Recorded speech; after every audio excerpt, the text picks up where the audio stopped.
Hola, ¿qué tal? Bueno, como siempre os digo, por favor, si no estáis suscritos al canal, suscribiros. Si queréis ayudarnos, pues darle a la tecla unirme o unirse. Si os gusta algún vídeo o os parece interesante, por favor difundirlo y proponer a otros que se suscriban. Dejarnos preguntas, comentarios, ideas o propuestas en el propio canal y las iremos respondiendo a través de estos vídeos de preguntas y respuestas en la medida en que podamos. Bien, pues vamos allá. A ver, Javi Bembe nos dice: ¿qué pasó con Negocios TV? Digamos la verdad, por favor. Bueno, lo siento, pero no sé mucho al respecto.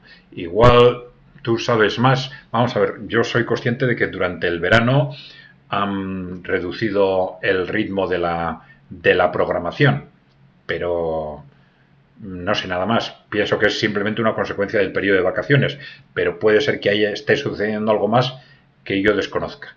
No puedo decir más al respecto. A ver, Pablo Beunza. China y Rusia emergen a la multipolaridad, pero hegemónica con el tiempo. El avance tecnológico alemán se debe a dos factores: eficiencia y creatividad alemana, y otra, el impulso brutal desde las grandes corporaciones anglo-germanas desde los 20, las mismas que auparon al poder al nazismo. Las empresas alemanas pujaban muchísimo por los mejores contratos desde el partido nazi, desde 1933. Se avanzó muchísimo tecnológicamente. La herencia se manifestó en los programas de la NASA, Mercury y Apolo con Von Braun.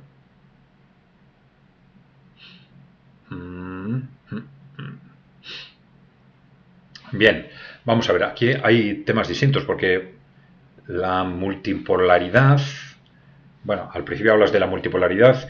Este es el concepto, para los que no sepan. Estamos en un mundo que desde los 90, a partir de la Guerra Fría, ha sido básicamente unipolar, en el sentido de una clara hegemonía por parte, se suele decir, de Estados Unidos, de Occidente, pero en realidad es de ese poder corporativo, esas grandes corporaciones que controlan tanto Europa como Estados Unidos.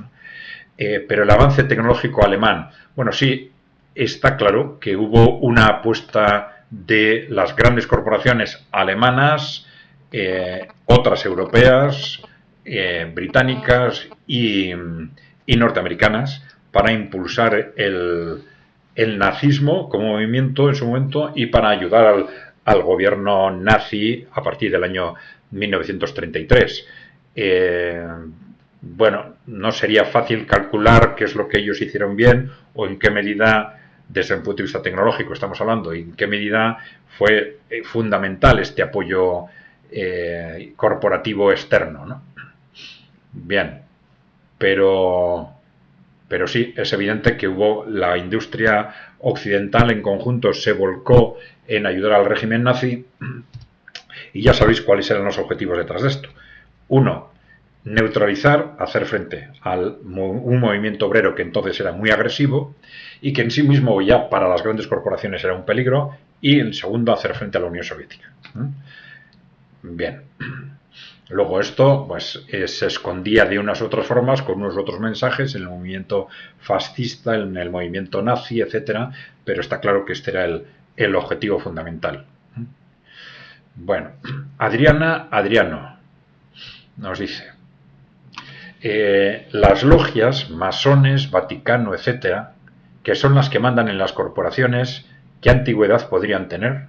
¿Centenarias, milenarias? ¿Por qué iban ahora a perder el control? Un saludo. Bueno, las logias, que son las que mandan en las corporaciones. Bueno, ya hemos hecho un monográfico sobre quién manda en ese poder corporativo, ¿no? Esas logias que hay de distinto tipo, ¿no? Pues sí, las masónicas, paramasónicas. Sí, por ejemplo, se habla mucho de los rotarios, el Rotary Club, como un grupo paramasónico que utiliza la masonería como un instrumento de captación. Pero bueno, en general estamos hablando de grupos también de otras sociedades más o menos secretas, como en Estados Unidos se habla mucho de los Skull and Bones, etcétera. Este tipo de sociedades que crean una complicidad mutua, en principio profesional, pero luego puesta al servicio de intereses claramente oligárquicos, tienen una importancia que no sabemos hasta dónde llegan las grandes corporaciones, porque hay muchos grupos de interés. Ya dijimos que nosotros en ese monográfico, en ese vídeo, hemos hecho referencia a distintos grupos de interés que están detrás de ese poder corporativo, pero no tenemos cuantificado cuál es el peso de cada uno de ellos, ¿no? Y no sé si alguien lo tiene, ¿no? Pero bueno, sí es evidente que digamos, esas estructuras masónicas y paramasónicas son un instrumento importante del poder corporativo, pero no sabemos, es difícil saber en concreto a qué sector de ese poder corporativo responden. Por esa estructura de la masonería de los 33 grados, que los de abajo no conocen a los de arriba, reciben instrucciones pero y están comprometidos a obedecerlas, pero no pueden incidir sobre ellas. Bueno, es una estructura muy casi diseñada expresamente o para el control o para la manipulación, ¿no? Entonces, pueden ser manipuladas seguramente por logias distintas, pueden ser manipuladas por distintos sectores, ¿no? Pero bueno, ¿qué antigüedad podrían tener? Dices, hombre, de las logias masónicas se habla de cientos de años, ¿no? Dices, milenarias, no lo sé. Sí hay especulaciones sobre si esto puede tener, esos movimientos pueden tener un origen anterior y tal, pero yo desde luego nosotros no tenemos datos al respecto. ¿Por qué iban ahora a perder el control? Bueno, tú estás apuntando muy concretamente a esas logias como el centro del poder corporativo, pero yo creo que hay otros, ¿no? Hay muchos otros grupos de interés detrás de esas grandes corporaciones, ¿no? ¿Y por qué iban a perder el control? Claro, no porque ellos quieran, evidentemente, ¿no? Pero el gran riesgo que tienen de pérdida del control, bueno, ya lo hemos dicho, es una triple amenaza que ellos han ido detectando en parte desde los años 90 y sobre todo con el cambio de siglo. Primero, el empuje de los países emergentes, Rusia y China sobre todo, que les está haciendo perder el control del mundo. Segundo, el Internet. Internet, porque gracias a Internet ese control mediático casi total que habían conseguido en los años 90 en las grandes corporaciones, pues lo empiezan a ver en peligro. Ellos detectaban ya a principios de siglo que era un peligro latente pero creciente, y la verdad es que no han, a pesar de los medios que han utilizado con las redes sociales, etcétera, no han conseguido controlar. Y últimamente con la censura, bueno, no hay más que ver lo que le acaba de pasar a Pavel Durov en Francia. Está claro que hay una preocupación, una alarma creciente en ese poder corporativo occidental, y dentro de esa alarma creciente pues entran ahora ya las medidas de censura, el presionar a las redes sociales para que censuren, etcétera, ¿no? Bien, y la tercera razón de ese pánico del poder corporativo occidental es el desgaste o el agotamiento del modelo económico, el modelo económico neoliberal, que es el que les ha dado soporte, ¿no?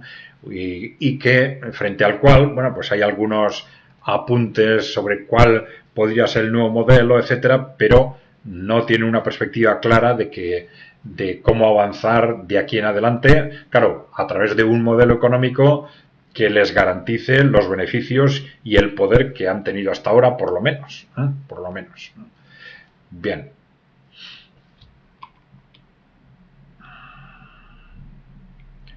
A ver, user VT1DG2. Bueno. Sobre el peronismo, nos dice, muchos hablan sin conocer en profundidad al peronismo. Si hubiéramos seguido con el proyecto peronista, hoy seríamos una potencia mundial. El peronismo kirchnerista se parece mucho a Rusia en su soberanismo. Bueno, tengo que decir otra vez que no conozco suficientemente la evolución o la situación de Argentina como para hacer una valoración seria de todo esto, ¿no?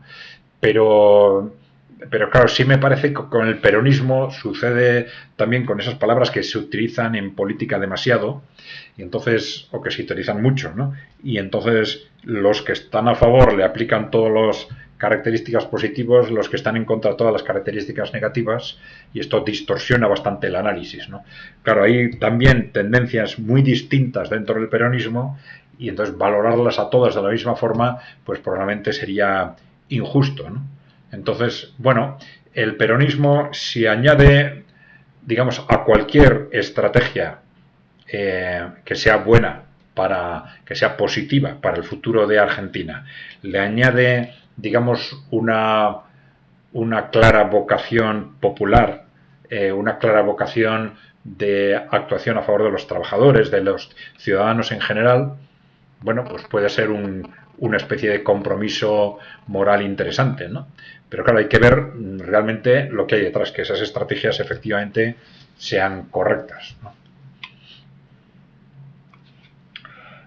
John Miner.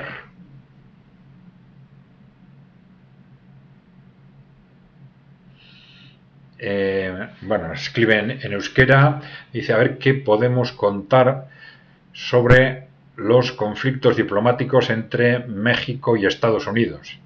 Bueno, vamos a ver, el gobierno de López Obrador, sobre todo, es un gobierno que parece, visto desde fuera, que tiene una clara voluntad de apostar por los intereses de los ciudadanos mexicanos, pero a la vez muchas dificultades de despegarse del enorme poder que en el propio México tienen Estados Unidos o muchos sectores corporativos, etcétera. En alguno de vuestros comentarios decís, no, en México hay una verdadera democracia porque hemos elegido a López Obrador, sí, pero no es suficiente con elegir al gobierno para que haya una verdadera democracia. Ese gobierno tiene que tener instrumentos para poder hacer lo que cree que debe hacer a favor de los ciudadanos y no estar limitado de forma significativa por lo menos por esos poderes fácticos. Y claro, sí es claro que México tiene unas limitaciones muy importantes, ¿no? Por parte de grupos fácticos relacionados con los carteles de la droga, por parte de Estados Unidos, por parte de ciertos grupos oligárquicos, ¿no? Bueno, vamos a ver, México en los próximos años pues puede quizás ir poco a poco tejiendo lazos con los países emergentes que le permite de alguna forma ir equilibrando sus relaciones con los Estados Unidos y asumiendo un mayor peso interno y consecuentemente también externo, ¿no? Bien. A ver, Sandra Deger.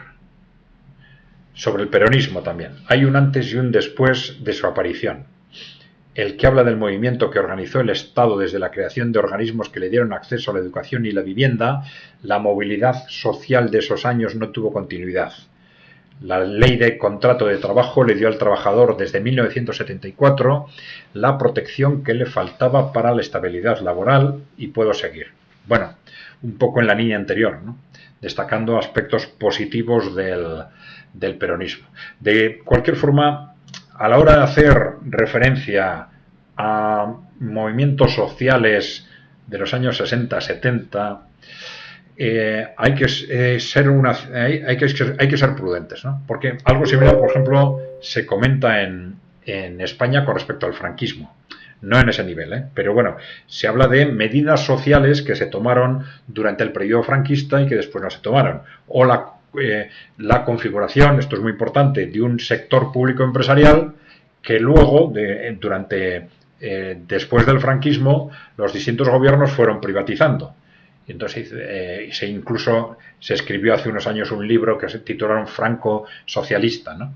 Pero claro, hay que tener en cuenta cuál era el contexto, ¿no? Porque en el contexto del modelo de posguerra, sobre todo en Europa Occidental, entre la Segunda Guerra Mundial y los años 70, era un tiempo en el que todos los gobiernos de una u otra ideología, en función de cuál era el modelo dominante, fueron en esa línea. Es decir, fueron años de gran crecimiento económico y a la vez de grandes medidas sociales y de construcción de importantes sectores públicos empresariales, ¿no?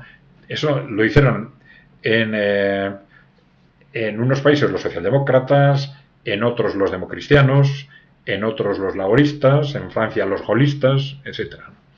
Entonces, hay que tener en cuenta también el contexto de la época. Claro, esto hizo también quizás posible que unos gobiernos, fuesen peronistas o no, tuviesen políticas de ese tipo en los años 60 o 70, y luego cuando viene el periodo neoliberal, pues esto sea cada vez más difícil, porque llega el periodo neoliberal a partir de los años 80, 90 sobre todo, y a partir del periodo neoliberal ya de una u otra ideología, pero todos los gobiernos hacen política neoliberal y privatizan sobre todo el sector público empresarial, debilitan los sindicatos, etcétera, etcétera. Bien.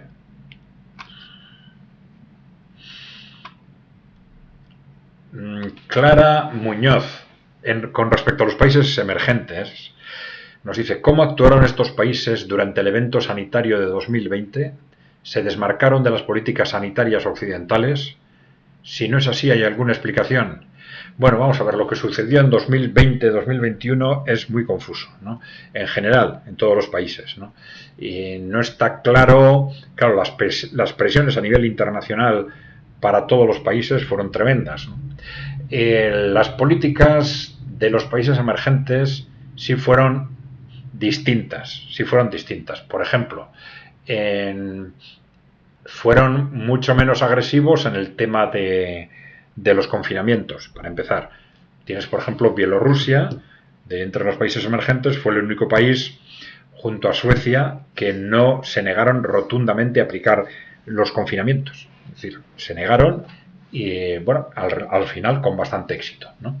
Después, el caso de China es curioso porque la cantidad de veces que se actúa así con China, ¿no?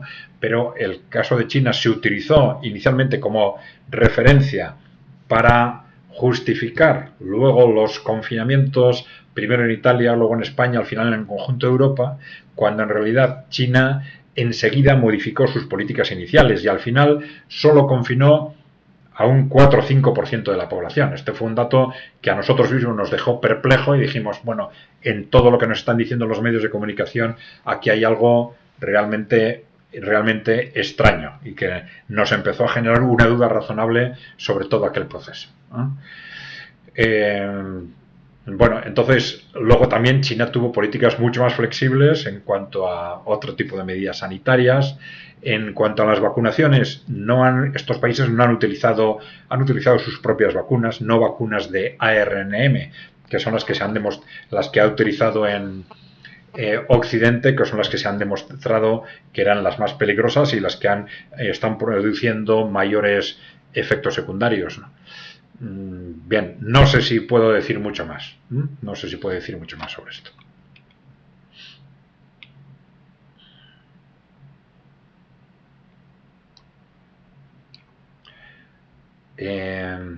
Germán 5000. Bueno, este canal lo ven 8000 personas. Habla del canal de Kai Center. Al tal Juan Ramón Rayo le siguen 500.000 de personas. La propaganda neoliberal gana por goleada. Dice: salud, Palestina y BRICS Plus. Bueno, yo no sería tan pesimista. Bueno, primero, no sacaría conclusiones de esa forma tan parcial. Yo creo que estás distorsionando el análisis, ¿no?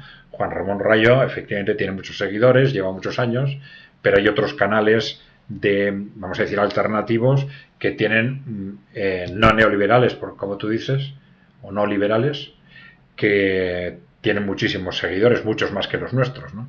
Nosotros no somos ni mucho menos los únicos, pero incluso en el canal de Kai Center, pues bueno, tiene años, pero ya hemos explicado que durante muchos años lo hemos utilizado simplemente como depositario de los vídeos que difundíamos a través por otras vías, a través de nuestro boletín, ¿no? Solo hace 2 meses y medio, que hemos empezado a hacer un esfuerzo específico para impulsar el canal, y en 2 meses y medio hemos pasado de 1.600 a 8.000, alrededor de 8.000, ¿no? Y entonces, bueno, pues esto tiene muy buena pinta. Pero ya digo, hay muchos otros canales con perspectivas críticas no neoliberales, etcétera, que tienen muchos más oyentes, ¿no? Yo no sería en absoluto tan pesimista. Germán 5000. ¿La industria bélica rusa es estatal o de empresas públicas? Menudo palo de eficiencia, ahorro y competitividad para anglijuelas, neoliberales y lacayos, dice. Bueno, este es un comentario interesante. Vamos a ver, es un comentario con respecto, no sé si a lo que hemos dicho con respecto a la industria armamentística norteamericana o con respecto a la función de empresa pública y privada. Sí, esto es uno de los casos en los que a los países emergentes la utilización del sector público empresarial les está resultando muy bien, ¿eh?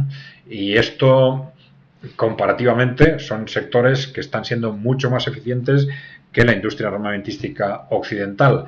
En Europa en su momento era en buena parte pública, pero luego también este sector se fue privatizando y es un sector que está funcionando muy, muy mal en Occidente, especialmente en Estados Unidos, ya lo hemos comentado más de una vez, con esa interrelación entre ejército y empresas privadas, que al final estas empresas privadas tienen tal poder sobre el ejército, sobre el Congreso, etcétera, que esto lleva a que se tomen decisiones absurdas, que se hagan proyectos que nunca se deberían hacer, proyectos que duran mucho más de lo que deberían durar, proyectos que salen mal, proyectos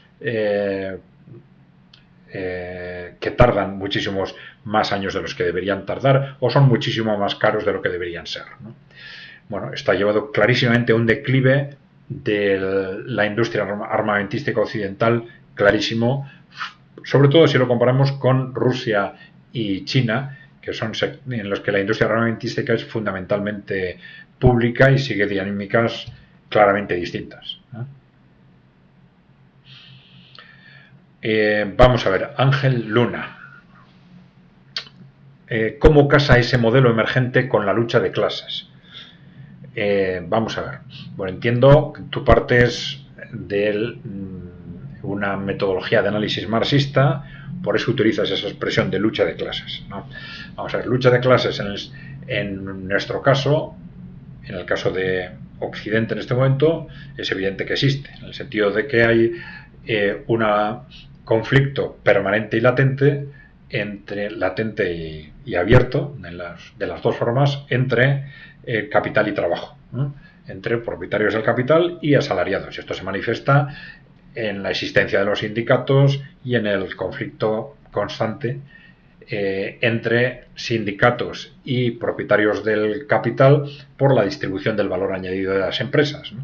Bueno, esta lucha de clases puede ser en este sentido, ¿no? Este conflicto capital-trabajo, si quieres, puede ser latente, puedes ser más agresivo en unos momentos, menos agresivo en otros, ¿no?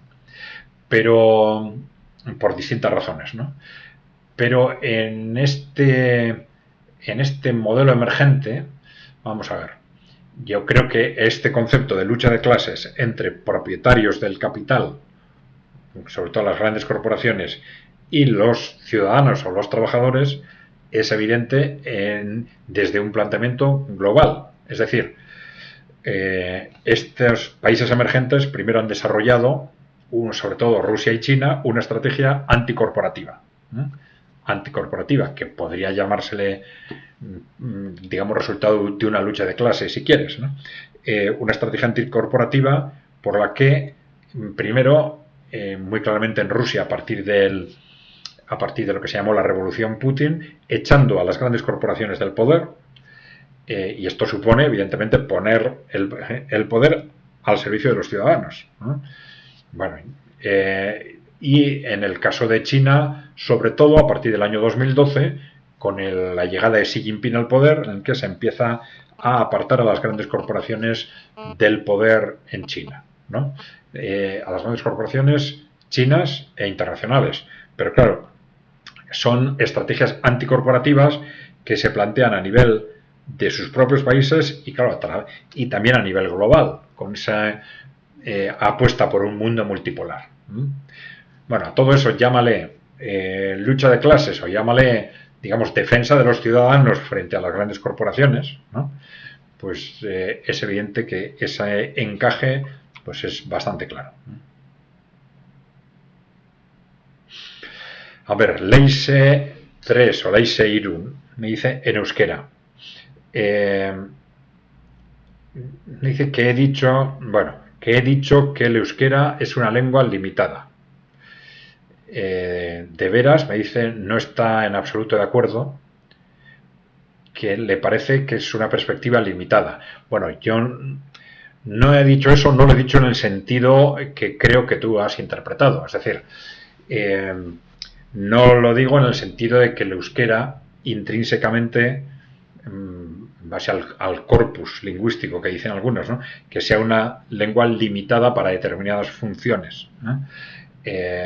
Bueno, yo mismo doy clases en euskera y en castellano, pues de microeconomía o de macroeconomía o de desarrollo económico, etcétera, ¿no? El euskera está perfectamente adaptado para trabajar en cualquier ámbito del conocimiento sin ningún problema, ¿no? Pero claro, yo a lo que hacía referencia es a que el euskera se habla fundamentalmente en el País Vasco, alrededor de 800.000 personas, si no me equivoco, ¿no? 200.000, igual es posible que se esté acercando al millón, ¿no?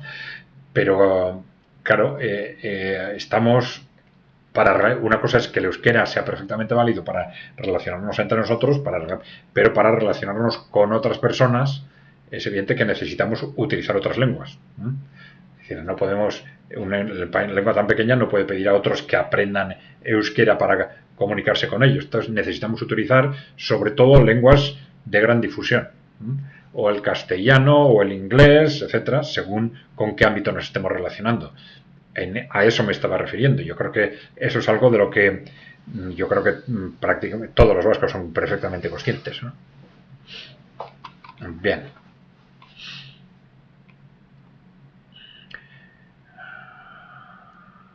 A ver, Jesús Rodríguez.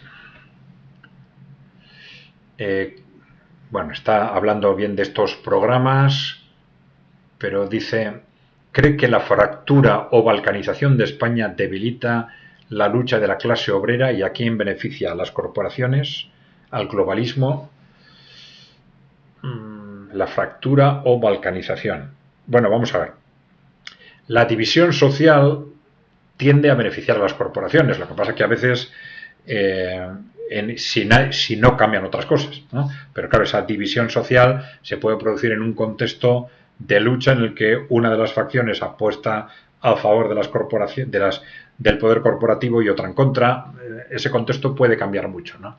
Sí es evidente que dentro de la estrategia globalista desarrollada durante las últimas décadas a favor de las grandes corporaciones hay un objetivo de debilitamiento de los estados. Entonces, muchas veces parece claro que esos poderes corporativos de alguna forma no ven mal apoyar a minorías territoriales, minorías nacionales o minorías territoriales, con el fin de debilitar a los estados. Pero no está tan claro que les apoyen para crear un estado distinto, porque ya en ese punto el problema que tendrían con ese, salvo que sea un estado claramente títere, ¿no? Pero bueno, como ahora lo son todos en Europa, pues esto no nos dice demasiado, ¿no? Pero que crear un estado les puede crear un problema similar. Es decir, que al final pues son estructuras que pueden de alguna forma cuestionar el poder de las grandes corporaciones, ¿no? Las grandes corporaciones lo que quieren son estados los más débiles posibles y entidades supranacionales que en buena parte que obliguen a los estados a debilitarse. Y esto lo han dicho repetidamente ya desde los comienzos del neoliberalismo en la segunda, tercera década del siglo XX.